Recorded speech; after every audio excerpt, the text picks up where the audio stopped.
Assalamualaikum warahmatullahi wabarakatuh.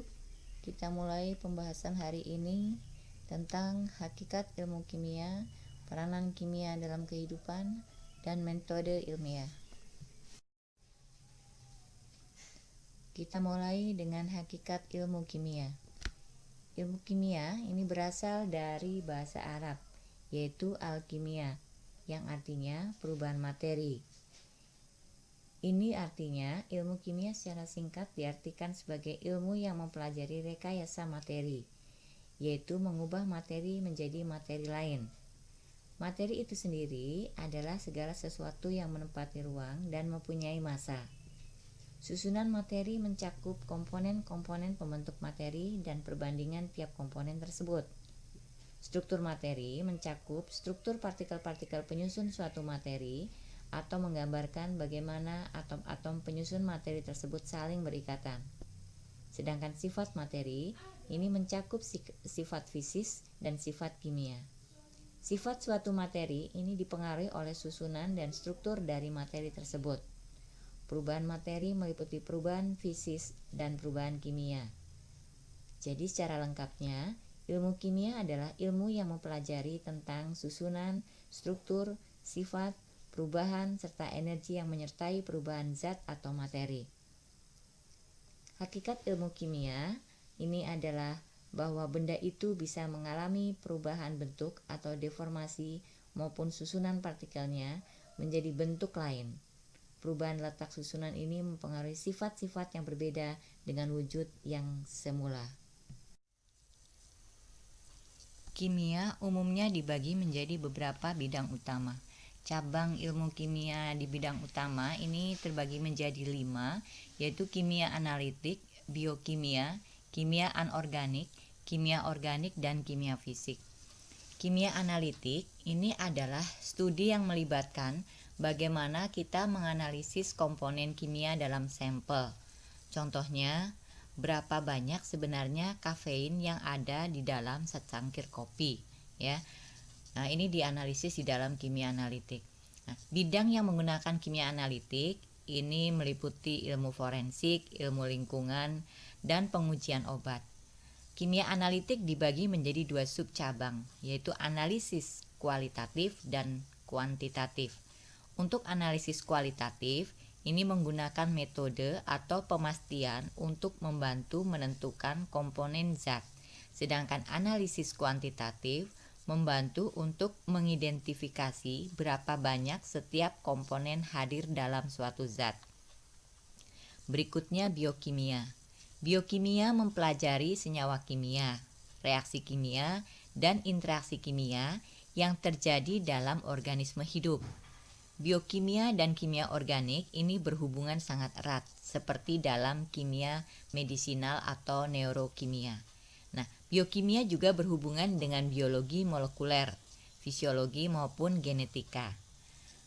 Berikutnya ke kimia anorganik. Kimia anorganik ini mengkaji sifat-sifat dan reaksi senyawa anorganik.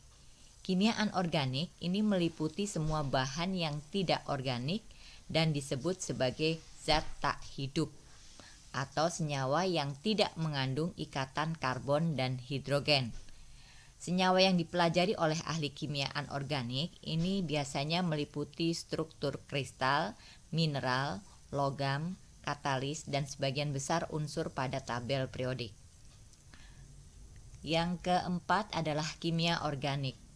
Kimia organik adalah ilmu yang mempelajari senyawa karbon seperti bahan bakar, plastik, aditif makanan, dan obat-obatan. Berlawanan dengan kimia anorganik yang berfokus pada masalah tak hidup dan zat berbasis non-karbon, kimia organik berurusan dengan studi karbon dan bahan kimia dalam organisme hidup. Yang terakhir adalah kimia fisik. Kimia fisik adalah studi tentang sifat fisik molekul dan hubungannya dengan cara menyatukan molekul dan atom. Kimia fisik berhubungan dengan prinsip-prinsip dan metodologi baik kimia dan fisika, serta merupakan studi tentang bagaimana struktur kimia berpengaruh terhadap sifat fisik suatu zat.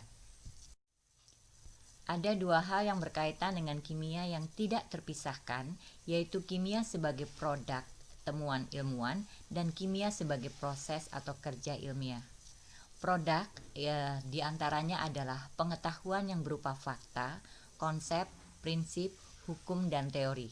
Nah, semua produk itu ditemukan oleh ilmuwan ini berdasarkan hasil penelitian yang melewati tahapan-tahapan tertentu.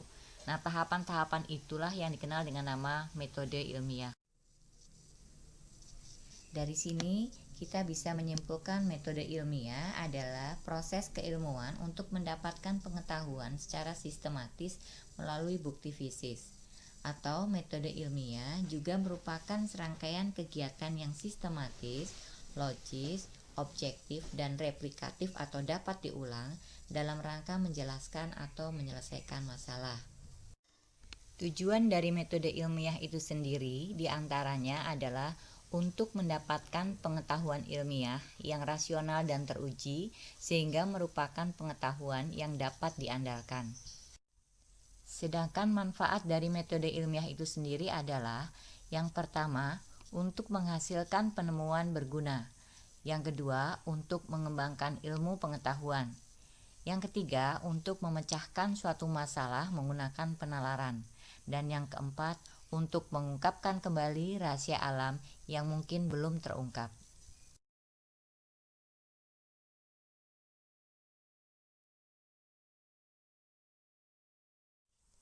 Berikutnya kriteria metode ilmiah. Yang pertama, berdasarkan fakta. Keterangan-keterangan yang ingin diperoleh dalam penelitian, baik yang akan dikumpulkan dan yang dianalisa, haruslah berdasarkan fakta-fakta yang nyata. Janganlah penemuan atau pembuktian didasarkan pada daya khayal, kira-kira, legenda, atau kegiatan yang lainnya. Yang kedua, bebas dari prasangka. Metode ilmiah harus mempunyai sifat bebas prasangka, bersih dan jauh dari pertimbangan subjektif. Menggunakan suatu fakta haruslah dengan alasan dan bukti yang lengkap dan dengan pembuktian yang objektif. Yang ketiga, menggunakan prinsip-prinsip analisis. Dalam memahami serta memberi arti terhadap fenomena harus digunakan prinsip analisis, di mana semua masalah harus dicari sebab musabab serta pemecahannya dengan menggunakan analisis yang logis dan fakta yang mendukung dengan menggunakan analisis yang tajam. Yang keempat, menggunakan hipotesa. Dalam metode ilmiah, peneliti harus dituntun dalam proses berpikir dengan menggunakan analisis. Hipotesa harus ada untuk memadu jalan pikiran ke arah tujuan yang ingin dicapai sehingga hasil yang ingin diperoleh akan mengenai sasaran dengan tepat. Hipotesa merupakan pegangan yang khas dalam menuntun jalan pikiran dari peneliti. Yang kelima, menggunakan ukuran objektif. Kerja penelitian dan analisis harus dinyatakan dengan ukuran yang objektif. Ukuran tidak boleh dengan merasa-rasa atau menuruti hati nurani. Pertimbangan-pertimbangan harus dibuat secara objektif dan dengan menggunakan pikiran yang waras. Dan yang terakhir, menggunakan teknik kuantifikasi. Dalam memperlakukan data ukuran kuantitatif, ini kita harus menjauhi ukuran-ukuran seperti sejauh mata memandang dan sebagainya. Ya, jadi kita tidak boleh menggunakan ukuran-ukuran seperti itu. Kuantifikasi yang termudah adalah dengan menggunakan ukuran nominal, ranking, maupun rating. Selanjutnya karakteristik dari metode ilmiah. Yang pertama, ini bersifat empiris. Artinya, metode yang dipakai didasarkan pada fakta di lapangan, bukan karangan atau opini dari peneliti. Yang kedua, bersifat objektif. Ini artinya bukan dari hasil rekayasa. Dapat dicontoh oleh ilmuwan lain dalam studi yang sama dengan kondisi yang sama. Yang ketiga, bersifat kritis dan analitis. Ini menunjukkan adanya proses yang tepat untuk mengidentifikasi masalah dan menentukan metode untuk pemecahan masalah tersebut. Yang keempat, bersifat konseptual. Nah, ini berkaitan dengan konsep-konsep dan teori suatu fenomena. Penelitian bukan terbatas hanya pada fakta yang dapat dirasakan atau dilihat secara nyata, tetapi juga penjelasan konsep bagaimana fakta tersebut terjadi dan kaitan di antaranya. Yang kelima, bersifat logis. Langkah-langkah eksperimen yang dilakukan ini harus dapat dijelaskan secara logis dan kesimpulan yang dibuat secara rasional ini juga berdasarkan bukti-bukti yang tersedia.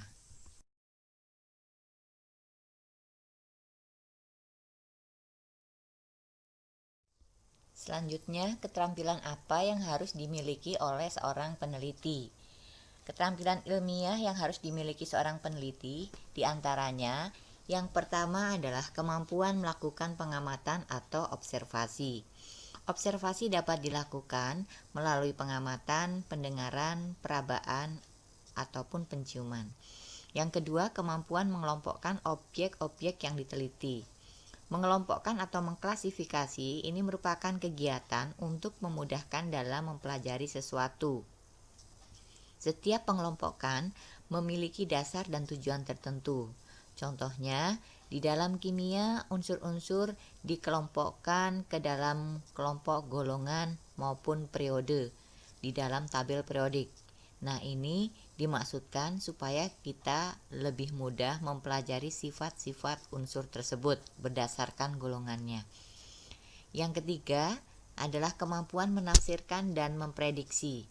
Menafsirkan adalah upaya untuk menjelaskan arti sesuatu yang kurang jelas dari hasil suatu pengamatan atau observasi.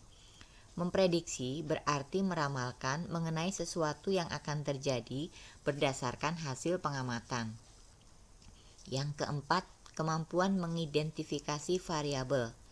Variabel ini adalah faktor yang berpengaruh yang memiliki nilai atau ukuran dan dapat berubah atau diubah. Nah, 3 jenis variabel yang kita pelajari yaitu yang pertama adalah variabel bebas, yaitu variabel yang dapat diubah atau dibuat bervariasi. Kemudian yang kedua adalah variabel terikat, yaitu variabel yang diteliti atau dapat berubah sebagai akibat dari variabel bebas.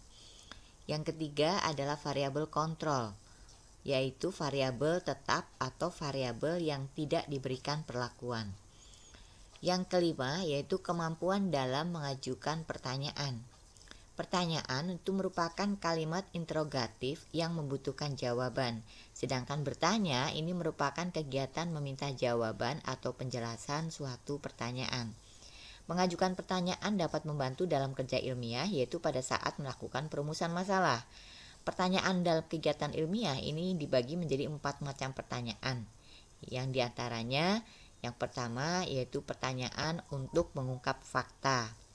Kemudian yang kedua, pertanyaan tentang prosedurnya, ya.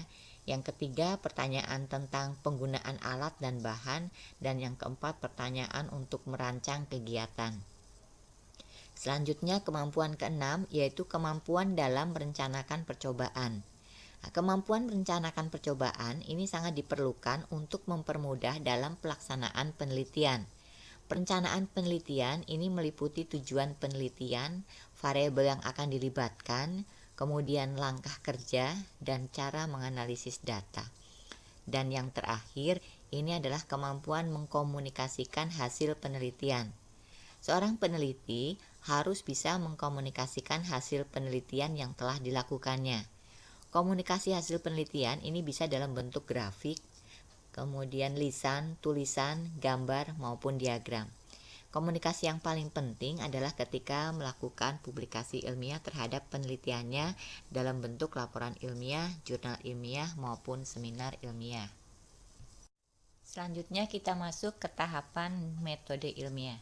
Tahapan dari metode ilmiah ini diawali dengan perumusan masalah, kemudian dilanjutkan dengan observasi untuk mengumpulkan informasi, kemudian berikutnya merumuskan hipotesis, kemudian yang keempat merancang eksperimen untuk menguji hipotesis, kemudian yang kelima adalah analisis data, dan yang terakhir adalah merumuskan kesimpulan.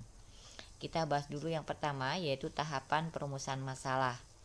Berpikir ilmiah melalui metode ilmiah ini biasanya didahului dengan kesadaran akan adanya masalah. permasalahan ini kemudian harus dirumuskan dalam bentuk kalimat tanya. Dengan penggunaan kalimat tanya ini diharapkan akan memudahkan orang yang melakukan metode ilmiah untuk mengumpulkan data yang dibutuhkannya, kemudian menganalisis data tersebut yang akhirnya menyimpulkannya. Nah, perumusan masalah ini adalah sebuah keharusan. Bagaimana mungkin memecahkan sebuah permasalahan dengan mencari jawabannya bila masalahnya sendiri belum dirumuskan. Nah, yang terpenting dalam merumuskan masalah di sini, ini yang perlu diketahui adalah kita harus membatasi masalah, jangan terlalu meluas ya, jangan terlalu luas. Jadi kita batasi. Nah, kemudian pilih yang penting dan menarik dan yang mudah dipecahkan atau yang dapat dipecahkan. Kemudian tahapan yang kedua adalah observasi. Nah, observasi ini adalah mengumpulkan informasi yang berkaitan dengan rumusan masalah yang kita buat sebelumnya. Nah, sumber informasi ini bisa berasal dari pengalaman, kemudian berbagai sumber ilmu pengetahuan, atau bisa juga konsultasi dengan ahli, atau kita ngambil referensi dari textbooks, kemudian dari jurnal saintifik, bisa juga dari koran, majalah, internet, dan lain-lain. Nah, tahap berikutnya adalah merumuskan hipotesis. Hipotesis ini merupakan suatu ide atau dugaan sementara tentang penyelesaian masalah yang diajukan dalam proyek ilmiah yang masih memerlukan pembuktian berdasarkan data yang telah dianalisis. Sebagai dasar hipotesis, ini dapat menggunakan pengalaman atau pengamatan yang lalu. Di dalam metode ilmiah dan proses berpikir ilmiah, perumusan hipotesis ini sangat penting karena rumusan hipotesis yang jelas ini dapat membantu mengarahkan pada proses selanjutnya dalam metode ilmiah. Seringkali pada saat melakukan penelitian, seorang peneliti merasa semua data sangat penting. Oleh karena itu, melalui rumusan hipotesis yang baik, ini akan memudahkan peneliti untuk mengumpulkan data yang benar-benar dibutuhkannya. Nah, dengan hipotesis penelitian akan terarah sehingga tujuannya juga jelas. Kemudian lebih efisien dan pengumpulan data juga lebih relevan. Tahap berikutnya adalah merancang eksperimen untuk menguji hipotesis. Nah, eksperimen atau percobaan ini adalah usaha yang sistematis yang dirancang untuk memperoleh petunjuk empiris yang valid dan reliabel. Eksperimen ini diawali dengan perencanaan, yaitu dengan menentukan tujuan penelitiannya, kemudian menetapkan alat dan bahan yang digunakan, selanjutnya menetapkan langkah kerjanya, kemudian menetapkan variabel dan pengambilan data. Nah, eksperimen ini tergantung pada variabel. Kita sudah bahas sebelumnya bahwa ada 3 variabel di dalam percobaan atau eksperimen, yaitu variabel bebas, variabel terikat, dan variabel kontrol. Kemudian tahap berikutnya adalah analisis data. Nah, apapun gejala yang terjadi di dalam percobaan yang kita lakukan, ini harus dicatat pada waktu itu juga untuk mendapatkan data yang lebih akurat. Nah, setelah itu butuh diorganisasikan agar bisa memudahkan dalam menganalisis dan mengumpulkan hasil percobaan. Kompilasi data ini dapat berupa tabel. Data yang diperoleh dianalisis untuk membuktikan apakah hasilnya dapat dipercaya atau tidak. Biasanya menggunakan statistik untuk menganalisis data secara kuantitatif. Dan yang terakhir adalah merumuskan kesimpulan. Hasil dari analisis data tersebut ini menghasilkan suatu kecenderungan atau pola. Pola tersebut bisa dijadikan pola yang menarik dalam menarik suatu kesimpulan. Merupakan pernyataan yang menyatakan hubungan antara eksperimen dan hipotesis. Nah, kesimpulan itu ada 2, yaitu menerima atau menolak. Kesimpulan menerima apabila hipotesisnya sama dengan hasil penelitian, sedangkan kesimpulan menolak apabila hipotesis tidak sesuai dengan hasil penelitian. Nah, bila hasil eksperimen tidak sesuai dengan hipotesis, jangan sampai mengubah hipotesis dan jangan mengabaikan hasil penelitian. Beri alasan yang masuk akal mengapa tidak sesuai, ya, dan beri cara-cara yang mungkin dilakukan selanjutnya. Atau bisa juga kita menyusun ulang penelitian. Nah, dari tahapan-tahapan yang ada di dalam metode ilmiah ini diharapkan akan menimbulkan sikap-sikap ilmiah. Nah, sikap-sikap ilmiah yang diharapkan diantaranya yang pertama adalah rasa ingin tahu. Seorang peneliti harus memiliki sifat rasa ingin tahu yang sangat besar sebagai dasar jika ingin melakukan suatu penelitian.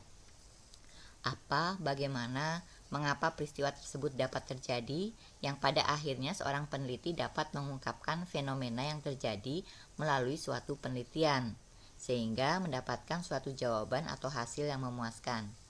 Yang kedua, jujur. Peneliti harus jujur dalam melakukan penelitian. Data yang didapatkan harus sesuai dengan apa yang diteliti. Tidak boleh melakukan manipulasi data, sehingga hasil yang diharapkan itu dapat dipertanggungjawabkan. Yang ketiga, tekun. Tekun ini yang dimaksud tidak mudah putus asa, ya. Kadang suatu penelitian harus diulang beberapa kali hingga mendapatkan hasil yang diharapkan.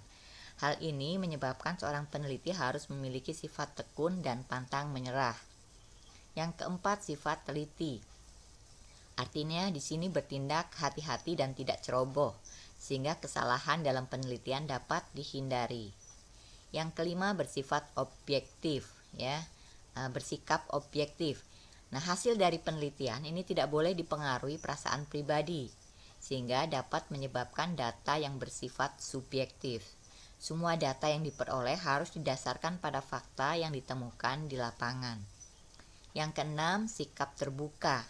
Peneliti harus memiliki sifat terbuka dan mau menerima pendapat dari orang lain, sehingga diharapkan penelitian yang dilakukan ini menjadi lebih baik dari sebelumnya.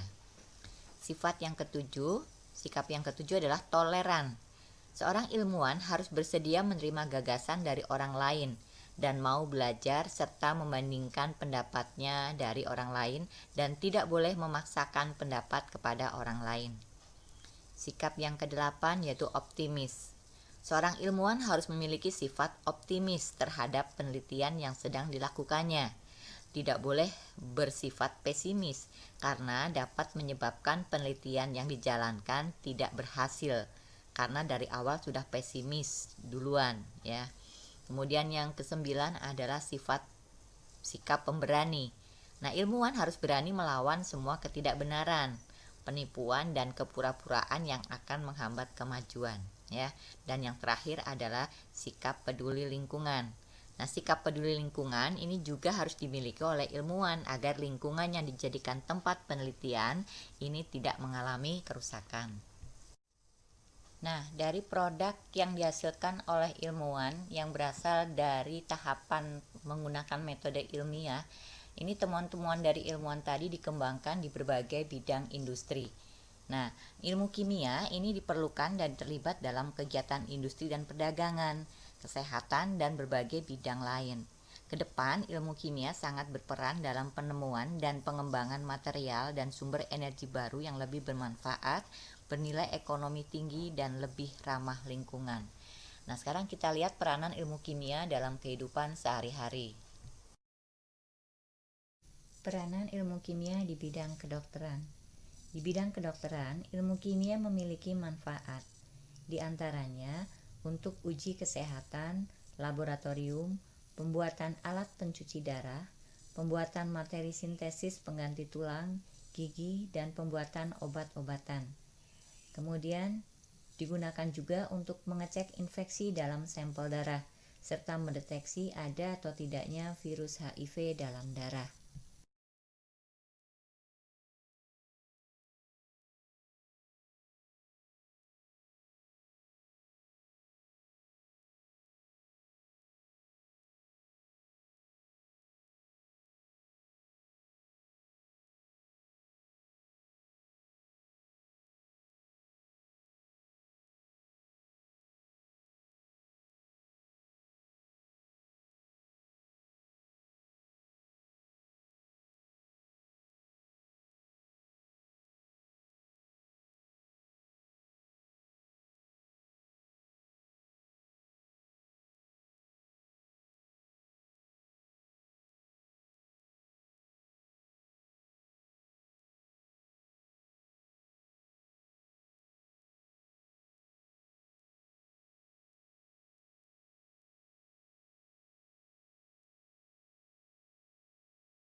Berikutnya, peranan ilmu kimia di bidang pertanian.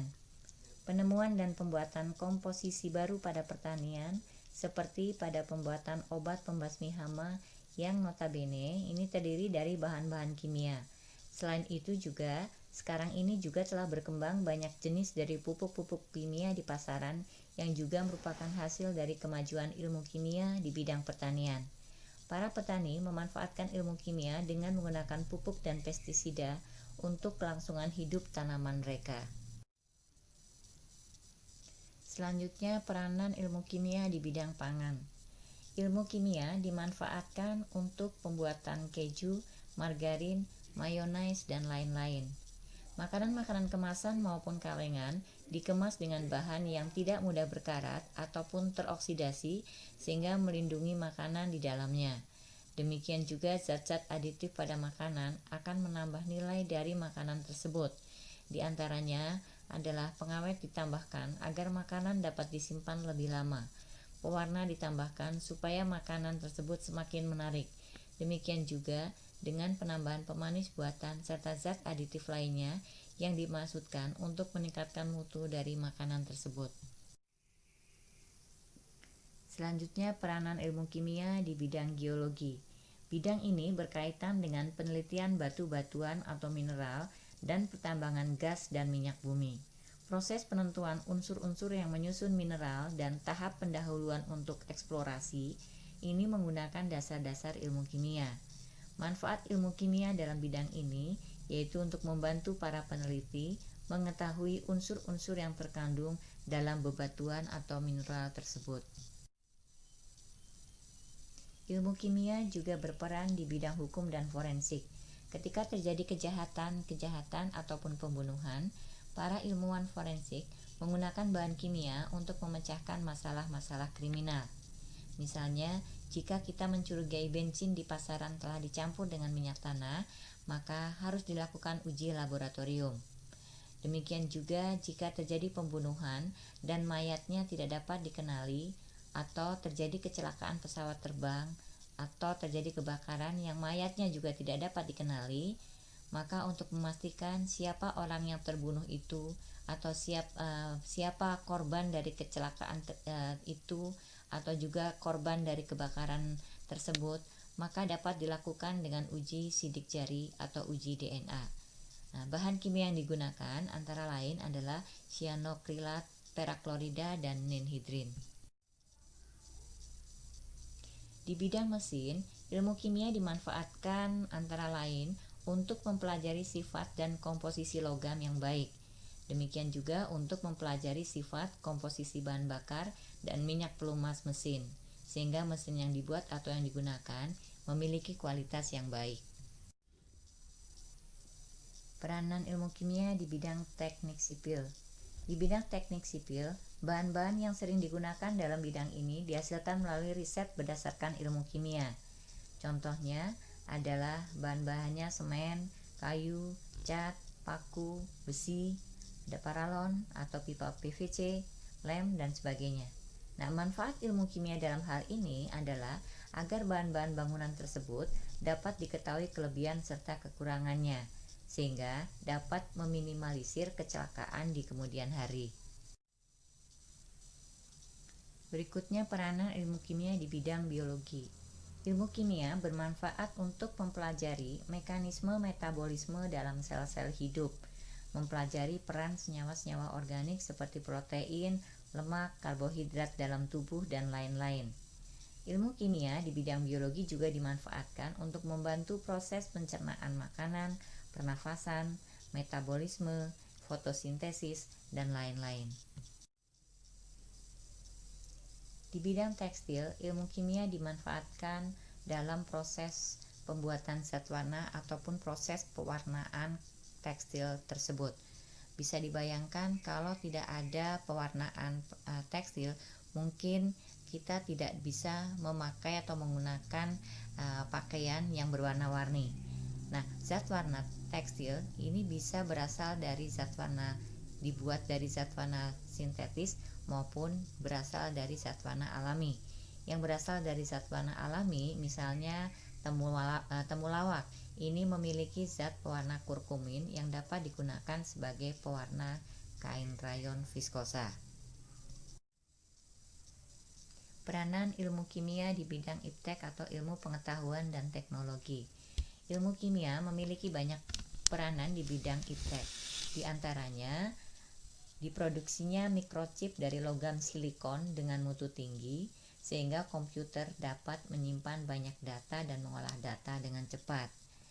Yang lainnya yaitu adanya PLTN atau pembangkit listrik tenaga nuklir. PLTN yaitu suatu sumber energi baru berdaya guna sangat besar yang pada prinsipnya menggunakan teori pemecahan maupun penggabungan atom yang sering kita sebut sebagai reaksi fisi maupun reaksi fusi. Sebenarnya Indonesia sudah mengoperasikan 3 unit reaktor nuklir untuk keperluan penelitian, serta beberapa fasilitas nuklir yang meliputi fabrikasi elemen bakar nuklir, produksi isotop, pengolahan limbah nuklir, dan iradiator atau akselerator. Hanya saja, sampai saat ini memang Indonesia belum mempunyai atau mengoperasikan PLTN. Kebutuhan energi listrik nasional ini mengalami peningkatan terus seiring dengan pertumbuhan ekonomi. Sedangkan cadangan sumber energi fosil, khususnya minyak bumi, ini sudah semakin menipis. Maka, pilihan untuk mulai membangun dan mengoperasikan reaktor nuklir sebagai pembangkit tenaga listrik mungkin suatu saat tidak dapat dielakkan lagi. Peranan ilmu kimia di bidang fisika ini digunakan untuk membantu penemuan material baru dalam bidang listrik atau semikonduktor, juga untuk kabel listrik, kemudian elektrokimia dan juga magnet. Di bidang arkeologi, ilmu kimia dimanfaatkan untuk menentukan usia fosil dengan menggunakan radioisotop karbon 14 dan juga menentukan umur suatu benda purbakala melalui teori peluruhan radioaktif. Di bidang kecantikan, ilmu kimia digunakan untuk pembuatan kosmetik, sampo, pembersih wajah, parfum, dan lainnya. Itulah peranan ilmu kimia dalam kehidupan sehari-hari. Masih banyak peran ilmu kimia lain yang tidak bisa kita paparkan satu persatu di sini. Dari sini kita simpulkan bahwa ilmu kimia ini sangat berguna atau berperan di dalam kehidupan kita sehari-hari.